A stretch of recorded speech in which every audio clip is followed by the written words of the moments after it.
All right, what's going on, everyone? Welcome into this episode of the Red Friday Q&A live chat. My name is Farzin Vasugian. Appreciate you guys joining me on this Friday night, the day after Christmas edition.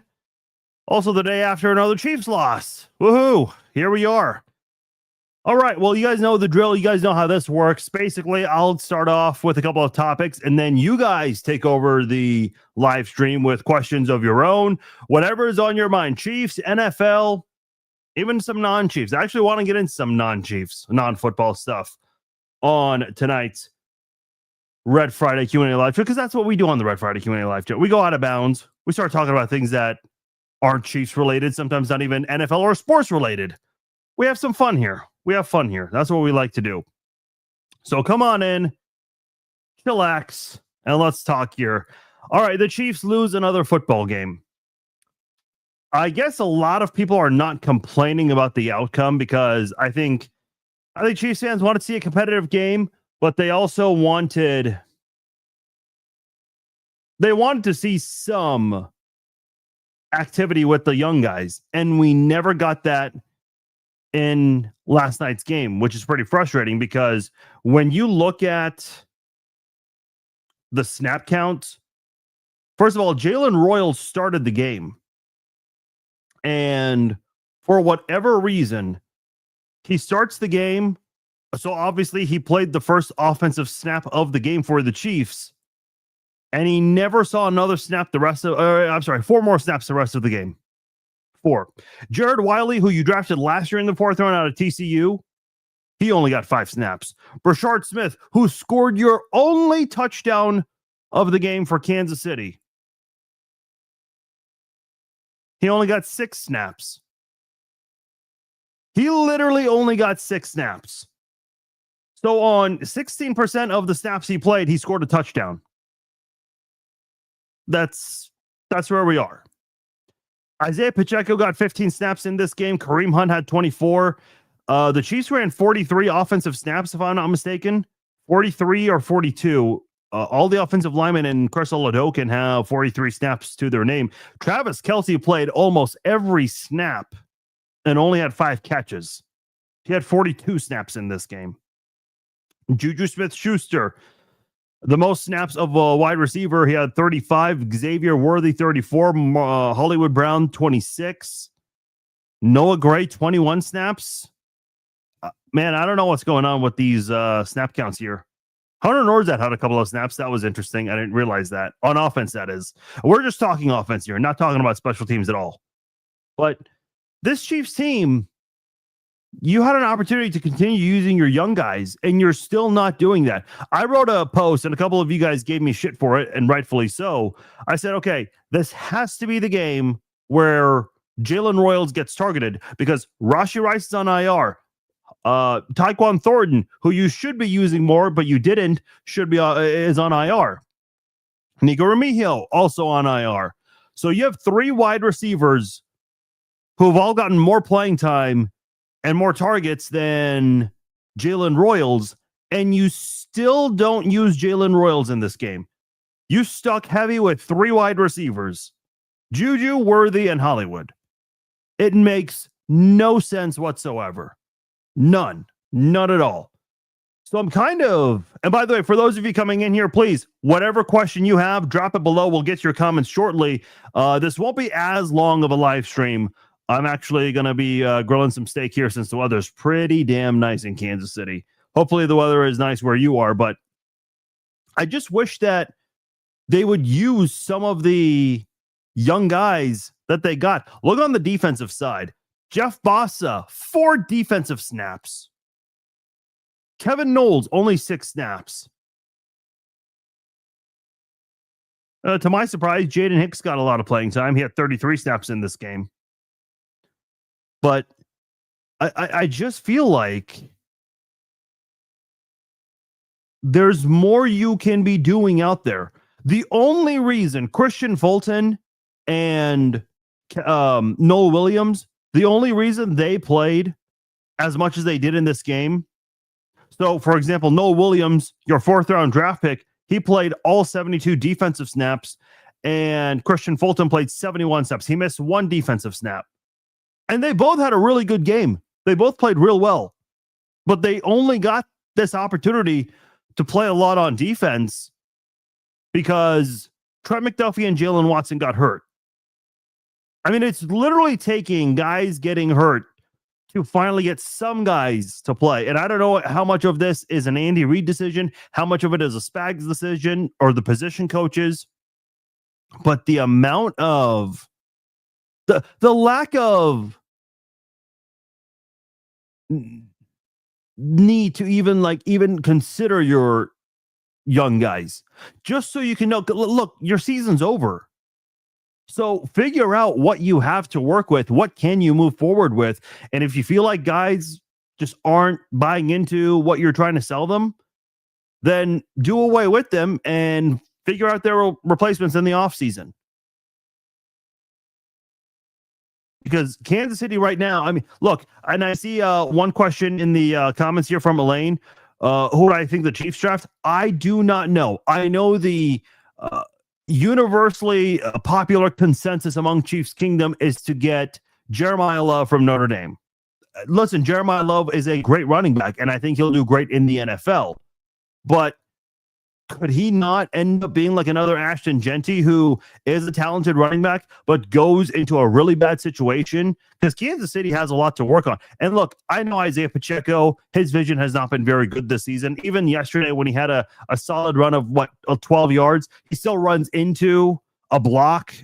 Come on, man. It just doesn't make any sense. Like, I watched Isaiah Pacheco 3 years ago play like he's been around the league for at least a couple of years. And now that he's been in the league a couple of years, he looks like a guy who was almost undrafted. I mean, are we maybe seeing why Pacheco almost went undrafted? I don't know. Is it a scheme thing? I know we've talked a lot about the coaching staff on the offensive side of the football. And I see your next question. Do I think Nagy gets let go? He can't necessarily get let go because he is not under contract for 2026. Now, the better question would be, do I think the Chiefs will bring him back?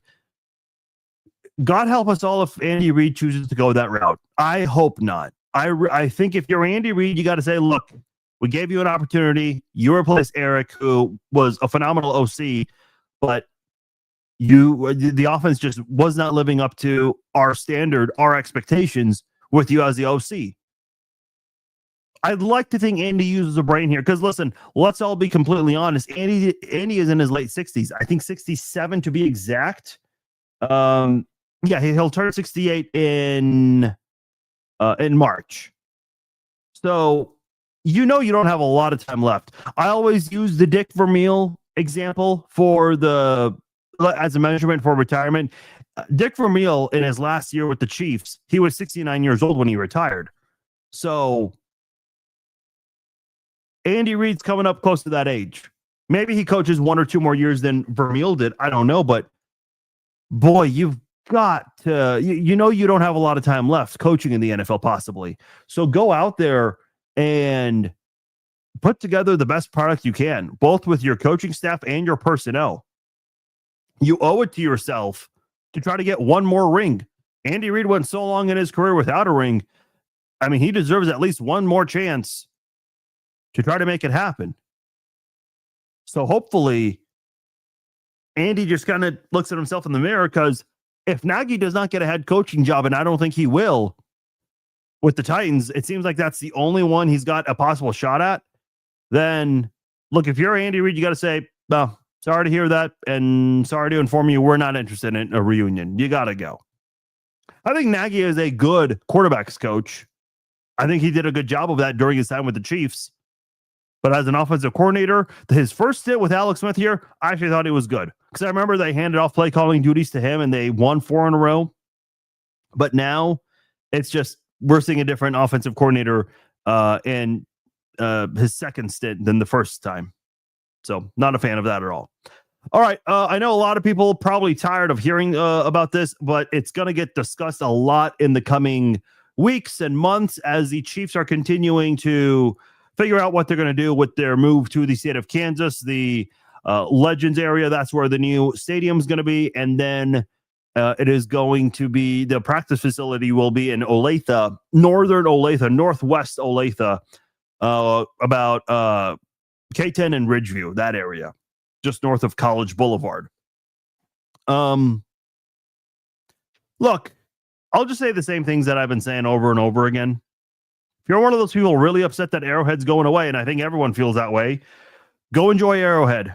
Go enjoy it. If you feel that you might get priced out with these PSLs that are very likely on the way, I get it. I'm not going to fault anyone for feeling that way. So thankfully, it's not, it's not like what the Rams did where they're like, hasta la vista, St. Louis, we're out of here. And we'll just use the Rose Bowl Stadium. No, they're actually going to stay here for 5 more years.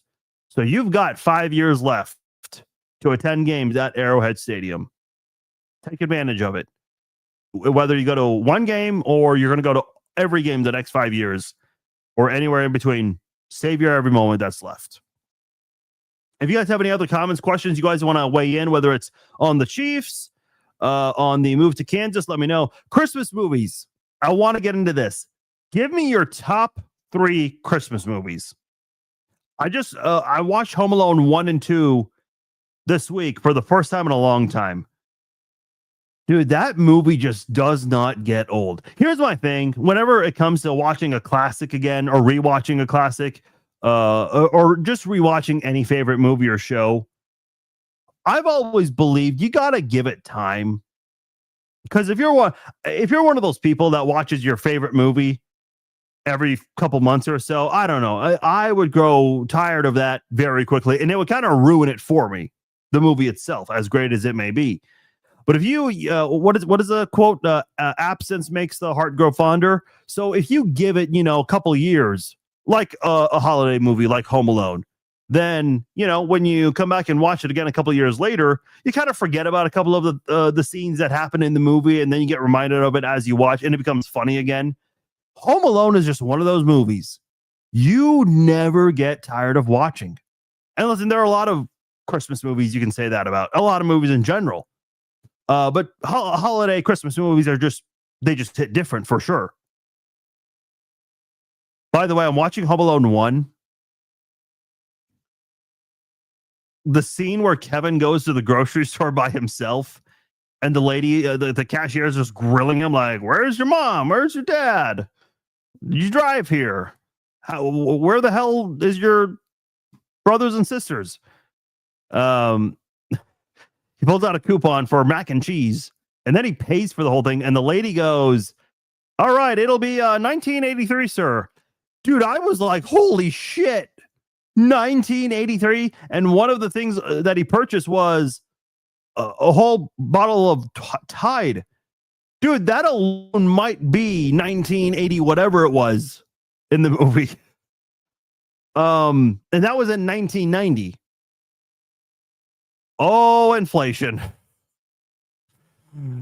Elaine says, I am hoping they do a retractable roof. So I have it on very good authority that the Chiefs really want a retractable roof, but the state of Kansas wants a dome.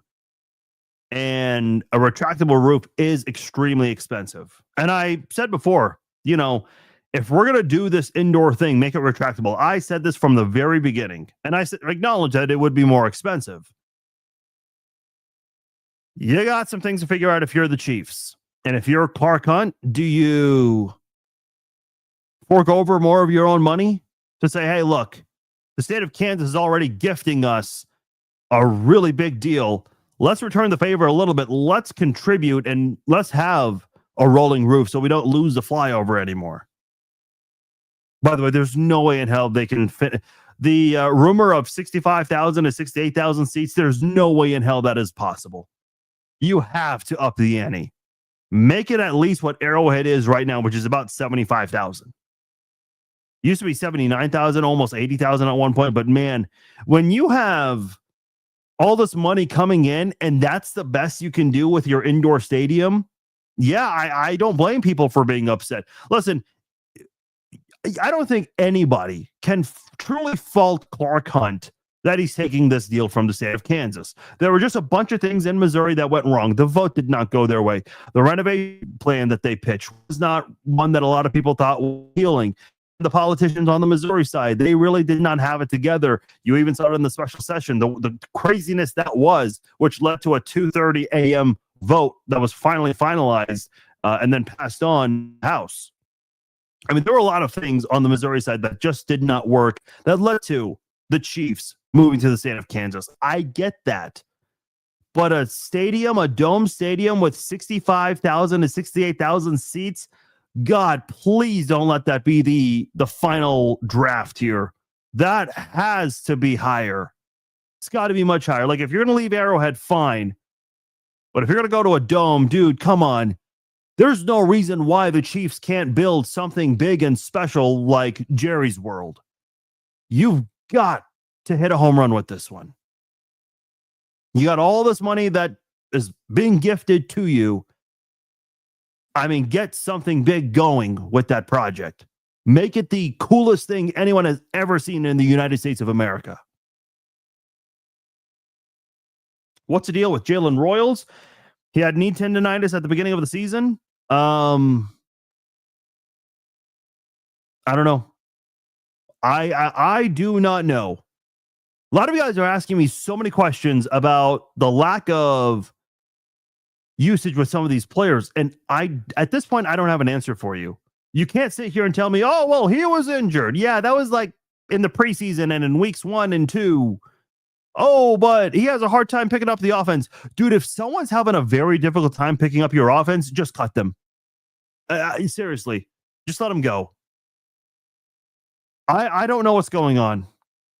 It is, you know, that meme tonight on Unsolved Mysteries. I think we could do so many memes with that in relation to the Kansas City Chiefs. The Chiefs bar in Philly is closing down. Yeah, Big Charlie's. That is extremely sad. Listen, I never, ever want to see a business fail or have to close their doors unless this is a business that just is poorly operated and don't treat their customers right, or a business that scams people. I'll never wish that on any business whatsoever. I've never been to Charlie's. You know that Chiefs, the history of the Kansas City Chiefs DVD that came out, I think in 2007, which obviously they should do an updated version of that, but I don't think the NFL makes those anymore. But in that DVD, they do talk about Big Charlie's. Big Charlie's is an iconic Chiefs bar that's in South Philly. And I've never been to Philly. It's on my bucket list. Visiting Big Charlie's was on my bucket list, and unfortunately, they are permanently closing. The owner, the founder of the bar, and I apologize, I don't have his name in front of me. He passed away within the last month. Tragically, I don't know the details. I don't think they shared the details, but they just felt like the bar could not operate without him, which is unfortunate.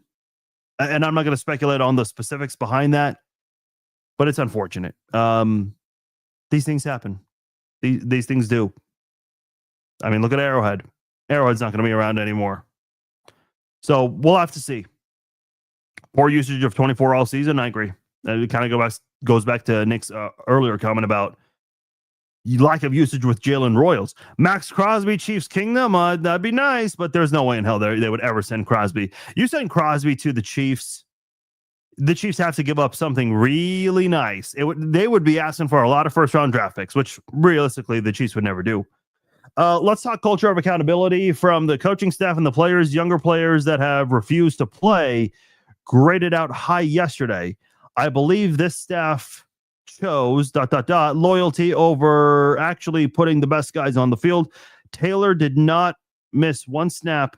When you mess up, you have to be held accountable over and over. Drops, they did not miss it. Yeah, I believe Arrowhead, you are preaching to the choir. I've been saying this for a long time. I don't know what coach in the NFL would allow you to commit 55 penalties in the span of 3 seasons.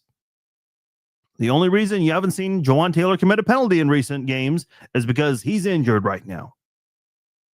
Is this what it's taking right now for Jawaan Taylor to get hurt, for Trent McDuffie and Jalen Watson to get hurt, to see what you have in Christian Fulton and Noel Williams? Is this really what it takes?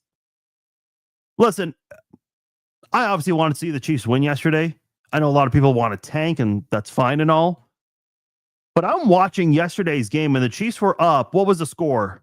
13-7 or 10-7? Yeah, 10-7, I think it was. Or 13. I don't remember what the score was. The Chiefs got a field goal from Harrison Butker to extend the game. And I'm thinking to myself, wait a minute. Well, hold on a minute. The Chiefs might actually beat the Broncos with Chris Oladokun as their starting quarterback. They're using third and fourth string offensive tackles. They're without Rashee Rice. They're without Tyquan Thornton. Not that they were using him much anyway. I mean, they're without their starting kick returner. They're without Trent McDuffie and Jalen Watson, their top two cornerbacks. And there was a chance that they could have won the game. Which, honestly, and I said this at halftime yesterday during our halftime live stream, I would actually be upset if the Chiefs pulled off a win, because I would have had way more questions than answers. You can't beat Houston. You can't beat Tennessee. You can't beat the Cowboys, but you could beat the Broncos. I kind of think it's a blessing in disguise the Chiefs did not win this game. Listen, I never root for the Chiefs to lose a game, although I get it. Everyone wants a tank to just have the highest draft pick possible. Fine, I get it. But, man, I would have had a lot of questions if the Chiefs won yesterday's game. I would have had a lot of questions. Why wasn't Andy asked about this? Can we get reporters to do their jobs? Mike, I don't disagree. I have criticized the media for lack of good questioning. And listen, I know a couple of those guys personally who are in the press conference room. Look, the Kansas City media is not the New York or the Boston or the LA media. They don't ask the tough questions. They just don't. In fact, we have seen it. It's been a while, but we have seen it in the past where if you ask a tough question and someone in that organization feels it's unfair, you will receive a warning. And if it continues to happen again, you'll have your credentials revoked. That's just the way things kind of work in the Midwest. You can't really ask the tough questions. That's why a lot of times when a player goes from here to New York, dude, it's a culture shock. And then when you start dealing with the media in Philly or in New York or wherever, any of these other major markets, you're like, whoa, these guys are not letting you get away with your poor performance. So the Midwest, and I'm not going to say names. I'm not talking just the Chiefs media. I'm talking the general media in the Midwest. I think there is this need of wanting to have a connection with the head coach. That way you can get additional connections from within the organization, and therefore you'll get additional sources to where if there's an injury or if someone's about to get traded or released, you might beat the national guys like Schefter and Rappaport to the punch on a big story. So to your response, I mean, that's the only explanation I can give you. To be fair, though, most of the season hasn't made sense. No, it has not made sense at all. It has not made sense at all, Stacey.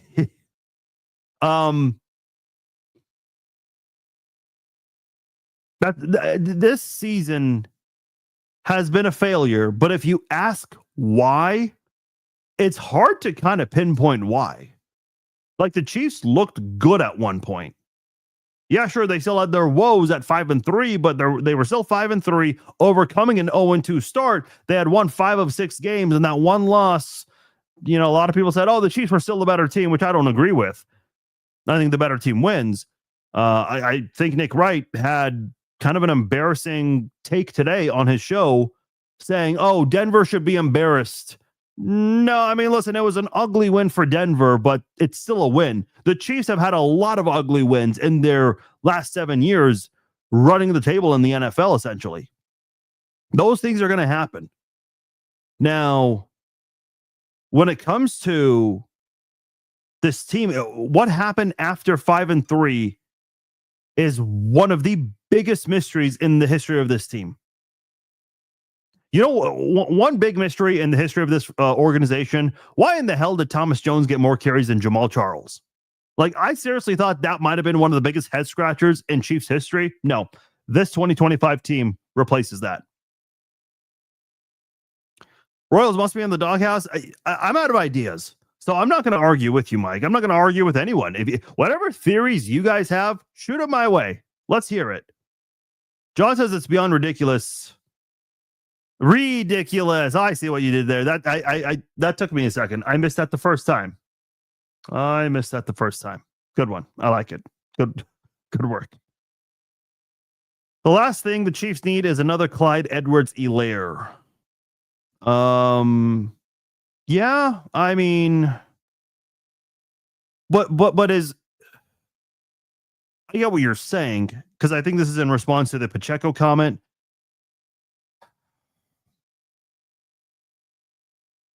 Man, I just refuse to believe Pacheco is that bad. Again, I know you guys are tired of me saying it.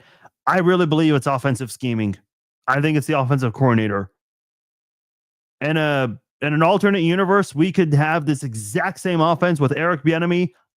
I'd like to think you see a way better outcome. I think Kansas City's preparing for the playoffs as we speak. But that's a hypothetical, and that conversation does not really do us any well right now. Even if you draft a great player, he needs here to learn Reed's playbook. Exactly. Like, it doesn't even make sense. Does Isaiah Pacheco come back? I don't think so. John, you're just putting Andy Reidisms, is what I like to call it. Christopher says, would a true fullback help in the offense to add that extra blocker to give a little more time? I've thought about this, and I brought this up a week ago. Because Carson Steele was viewed on Kansas City's depth chart last year, was viewed as a fullback. And he didn't make the 53-man roster this year. He was on their practice squad all year long. And I know the fullback is a dying breed in the NFL and really football in general. And I kind of hate that, because I think you need a fullback. And I get the running game is far different today, but I think a fullback can certainly help more than hurt. I mean, whenever you see, and I know this is not anything to brag about, but of the 14, 15, 16 teams that still use a fullback, and that number has gone down, which Kansas City hasn't used one in a couple of years now, the Chiefs always have one of the better fullbacks in the league. Remember Mike Cox? And this is before Andy Reid got here, but he was the undrafted fullback from Georgia Tech. He followed Chan Gailey to Kansas City. Dude, that guy was a really good fullback. And then they have Anthony Sherman for several years. I mean, he could not have been any better during his time with the Chiefs, both on offense and on special teams. Then they had, I think, I can't remember the fullback that they had 2 years ago. There was a fullback I really liked, and I'm trying to pull up his name right now. I thought he was really good for Kansas City's offense. I'm trying to pull it. He went to Denver. Do you guys know who I'm talking about? Let me see. Was he on the 2023 team? He was not. Maybe 2022.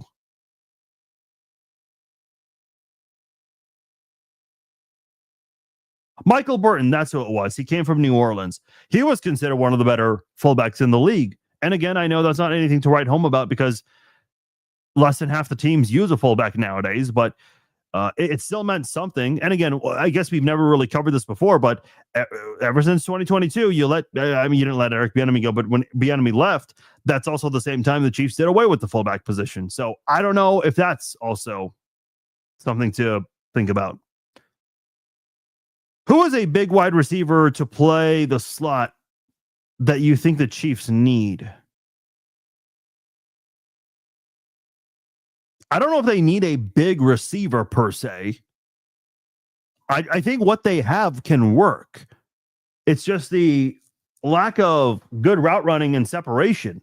That's the issue. Listen, I know a couple of years ago, Kansas City had some solid size in 2022 at the wide receiver position. I know you're asking specifically the slot position, but with Marquez Valdes-Scantling, Juju Smith-Schuster, guys who are just bigger than some of the other receivers they've had in years past, I don't think the Chiefs necessarily need a big slot receiver.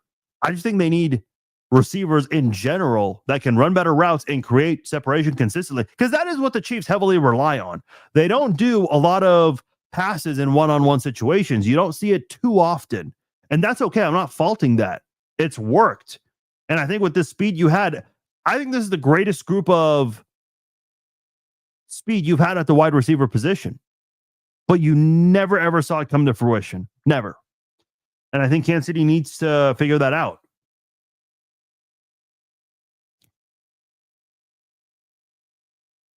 Christmas Vacation, Home Alone, Elf. Stacy says, meet me in St. Louis. I've not seen that. Fifth Avenue and Christmas Vacation, Bad Santa. You guys are giving me your top 3 Christmas movies here. Bad Santa, a very Harold and Kumar Christmas. I have not seen that. I've seen Harold and Kumar and White Castle. I remember trying White Castle for the first time in Vegas because of the movie. I wanted to try it, and I was so disappointed. And then Office Christmas Party. Muppets Christmas Carol, by far the best Christmas movie ever. My top 3 Christmas movies, I'd go Home Alone 2, Home Alone 1, and Jingle All the Way. And yes, I am putting Home Alone 2 before Home Alone 1. Okay, let's debate this. Because a lot of sequels, I mean, there are a lot of great sequels out there, but a lot of people feel like they're not as good as the original. Which Home Alone is better, the second one or the first one? I'm really curious. I've never seen the Charlie Brown Christmas, actually. Die Hard, that's a good one. And yes, I agree. That is a Christmas movie. Elf, I do agree. Kathy is a good one. For Christmases with Vince Vaughn. Yeah, a lot of people are saying Christmas Story. It's a Wonderful Life. Man, I've seen that once, but I think that was like years ago. Christmas Vacation, Home Alone. Bleed Arrowhead says, love Gainwell Hunt Smith, dream running back room for 2026. I'd like that. Kenneth Gainwell would be a good addition for sure. I think keeping Kareem Hunt for those short yardage runs would be beneficial. Yes.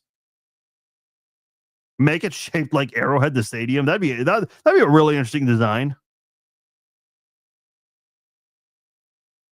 Timmy says, need to rebuild. We will be back. Yeah, listen, I have no doubt either. But I'd like to see Paulie. Thank you. That's the name of the owner of Big Charlie's. Thank you. Yeah, listen, I think they'll be back, but they've got to have a better offensive coaching staff. Because if you have the same offensive coordinator, same wide receivers coach, I have concerns. I have a lot of concerns. Hire wide receiver coach that has played the position. That would be a start. He's played in college, and you guys are referring to Connor Embry. By the way, so I think I've mentioned this before, and I'm not going to make too big of a deal of this because a couple of you guys have asked. Some of you guys have gotten to know me personally. So yes, I did go to the same high school as Connor Embry. He's a year younger than me. I did not personally know him, hardly ever spoke to him. I spoke to him a couple of times when he went to KU. So he was a transfer from UNLV, came to KU, joined Charlie Weiss's football team, and I was covering KU at the time. And I interviewed Connor Embry a couple of times then. Even then, I can't recall if Connor Embry caught a pass for KU.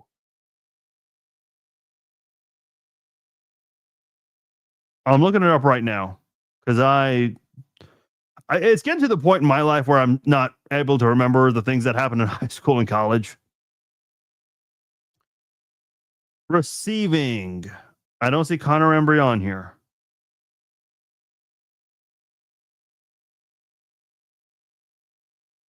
Montel Cozart has had more receptions than Connor Embry, and that was just one. Let me see. 2015, did he have any receptions?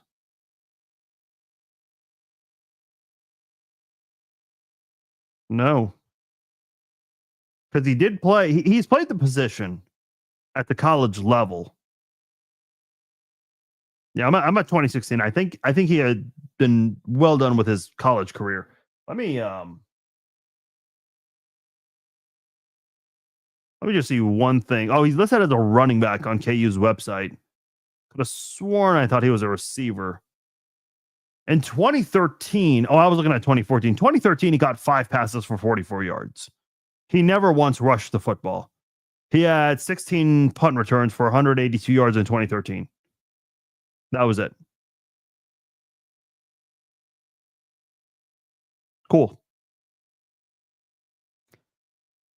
So Chris Jones had to step up and be offside for his brother Taylor. Chris Jones trade rate with McDuffie. I don't know who's trading for Chris Jones with that contract. A lot of you guys are suggesting that. I don't think anyone's trading for Chris Jones. Trent McDuffie?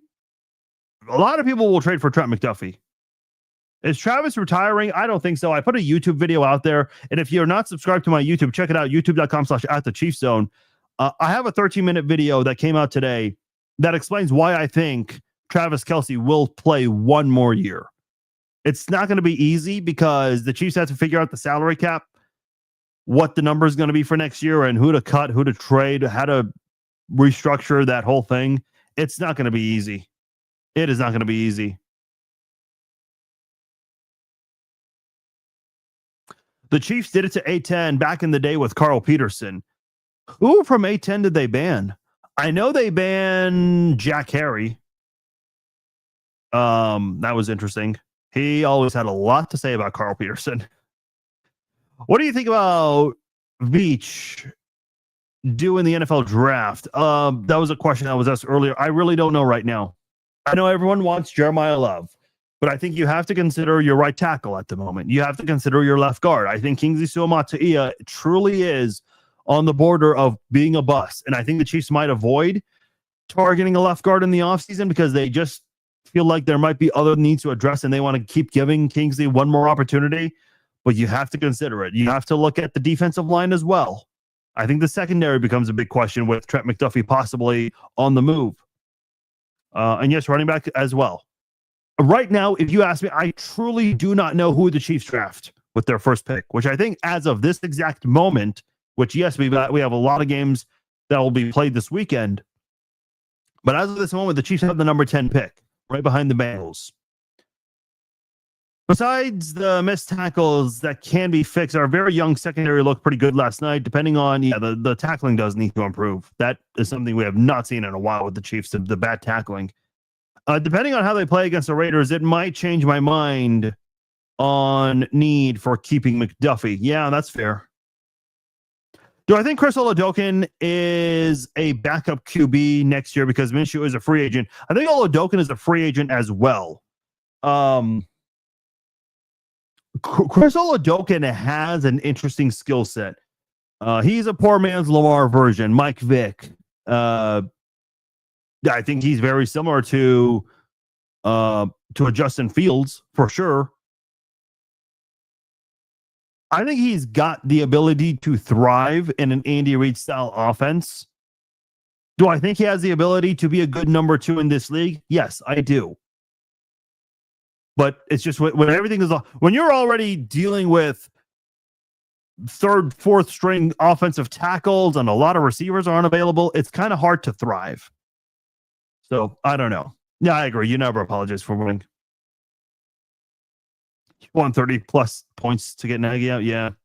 Does the Pierce signing keep us from drafting a back? I don't think so.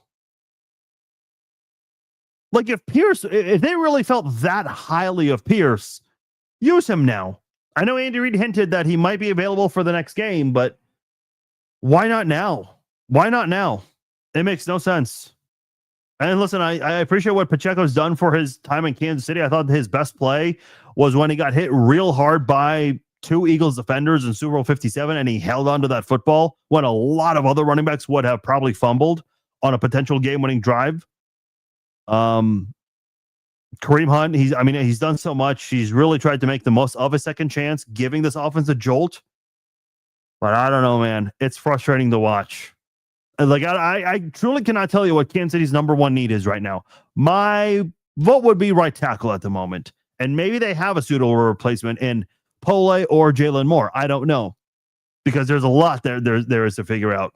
Did anyone notice how well Hunt ran last night when we ran with the QB under center? Again, scheming. That's what I've been pointing to. I'm with you, Joey. Yeah, CH was not bad in 2022 when, again, McKinnon won AFC Offensive Player of the Month. He came back the following year. Like the guy was hardly recognizable from the year before. Don't think Love will still be there. Bring back Tony Richardson, man. Well, Kimball Andrews, yeah, he was also a fullback. And I actually thought, I remember last year in the preseason, I actually compared what Carson Steele was doing to a Kimball Andrews, or kind of what Tony Richardson was doing kind of before Dick Vermeil got there. Well, we're just going to see that. Your brain is like a hard drive. I can barely remember my wife's name. Jason, you got a lot of things to figure out if you cannot remember your wife's name. Bring back Eric Bieniemy as an offensive coordinator. I love that, Tyler. Fire Embry, wide receivers coach. Yeah.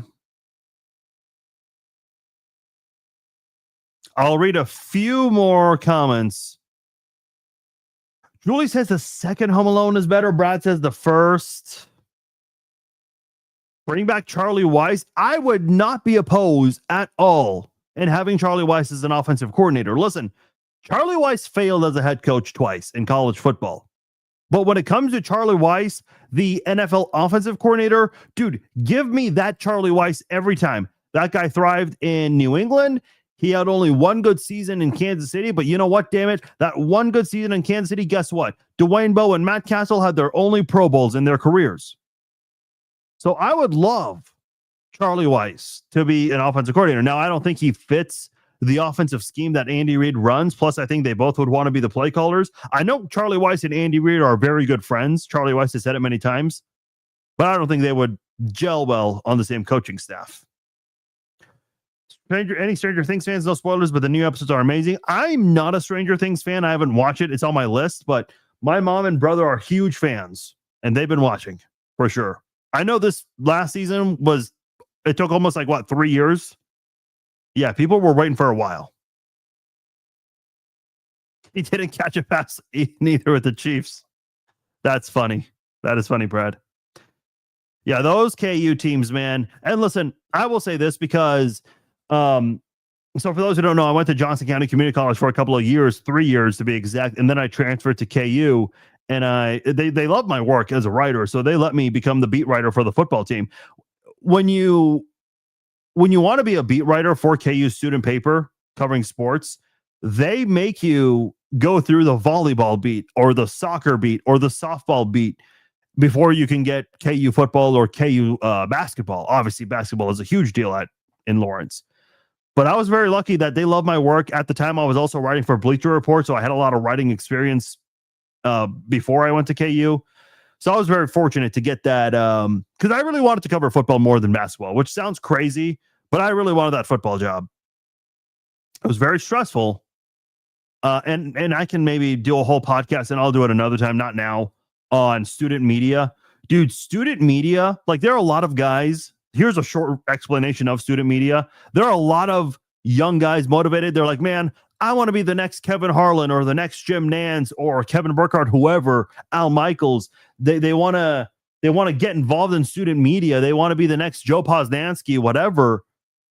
They say all these things, and then when you give them an opportunity, it's some of them work their asses off, but then some of them just half-ass it. And because I was the sports director for the student-run radio station, so I was in charge of picking guys to do play-by-play for different games.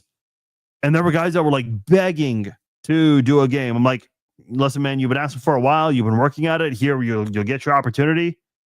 But when you give them an opportunity, they just get lazy with it. I could do a whole podcast on that some other time. But anyway, to your point, though, Tony, I was glad I got the beat writer job in 2012 to cover KU football. I'll never forget that because that KU team only won one game. And I'll never forget the name of the wide receiver because the week before the final home game, which is obviously senior night, all the seniors were made available to the media. And I remember asking Tyler Pat, because keep in mind that KU group of seniors, especially those who were fifth-year seniors, and then you had transfers like Dane Chris, Mike Ragone, they were the shit in high school. And then they come to a one-win KU football team as fifth, sixth-year seniors. But I remember Tyler Patman said something so interesting when I asked, what is your takeaway from your time at KU? And he said, not everything's going to go your way. And that's a perfect reflection of life. Because a lot of these guys were not going to play in the NFL. No way. So they were ready to use their degrees and get 9-to-5 jobs. And keep in mind, a lot of those KU players, they got recruited right around the time KU had that Orange Bowl win. And then they won the Outback Bowl the year after. So people thought that, when they were going to KU, they were going to a hot product. Ended up being the complete opposite. Mangino got chased out. A really sad ending for Todd Reesing. And then who was the guy who took cell phones away? Turner Gill, Maction. Remember Maction, the guy who dominated at Maction? He comes to KU and they lose their first game as a ranked team to a Division III team. And then a week later, didn't they beat like Georgia Tech or something like that? It's like, wait a minute, who is this KU team? And then they went downhill. It was a disaster. Charlie Weis comes in and you're thinking, okay, dude, the promotion for Charlie Weis, and he was also the offensive coordinator, and the defensive coordinator, if you remember, was Dave Campo. Campo, I think, won 4 Super Bowls with the Cowboys as an assistant, and Charlie Weis won 3 with the Patriots. So on KU's media guide, there is a whole page showing off Charlie Weis's and Dave Campo's Super Bowl rings on the same picture. And they were like 7 Super Bowl rings combined. It's like, wow, they are really trying to sell to people that this team's going in the right direction. No, never close. Never close. It was sad. It was sad. Could you trade Trent McDuffie for T. Higgins? No. Because T. Higgins has a hefty contract that he just signed with the Bengals. And even then, I don't think the Bengals would make that trade. No way. Yes, they need defense, but they would not make that trade. Travis not ready to retire. Patrick is counting on next year. Yeah, we'll see. I know these contracts are going to be adjusted in 2026, but as of now, Jones and Mahomes are 39% of the salary cap. I said it on my YouTube video this afternoon. They combined for $123 million of with their cap numbers. That is not good. I think the Chiefs make the playoffs next year if they get a new OC, and if we clean it up, as Andy Reid would say. I agree, Nathan. I think that is something I'm willing to agree on. All right, let's read a couple more good ones and then get out of here. Would I release Shamari Connor? Ugh. He has not been a good slot corner for the Chiefs. He just hasn't.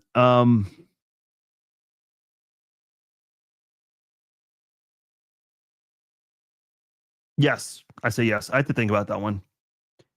Any offensive coordinator in college would hiring in Kansas City Chiefs? I think you meant to say any college OCs the Chiefs would hire. That I'm not sure. LBU to tap on Instagram says got to secure an offensive line and a defensive line. I agree. I've always said it always starts up front in the trenches. Christmas Vacation, your favorite movie? All right, not a lot of Instagram comments tonight. Let me see. Yes, I do have some steaks that I'm going to grill shortly. We need another Priest Holmes. That is very difficult to replicate. Very, very difficult. Donald says offensive line, running back, defensive line in that order for the first 3 picks in the draft. I can't say I'm opposed to that. I'm actually not. Because I don't think you're going to do much in free agency with the lack of availability with your cap. There's not a lot of freedom with the Chiefs salary cap. So I'm eager to see what they're going to do.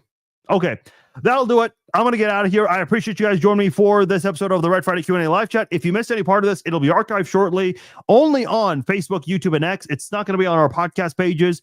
As far as next week's live stream goes, we will have one on Monday. We'll have our Chiefs Zone podcast on Monday.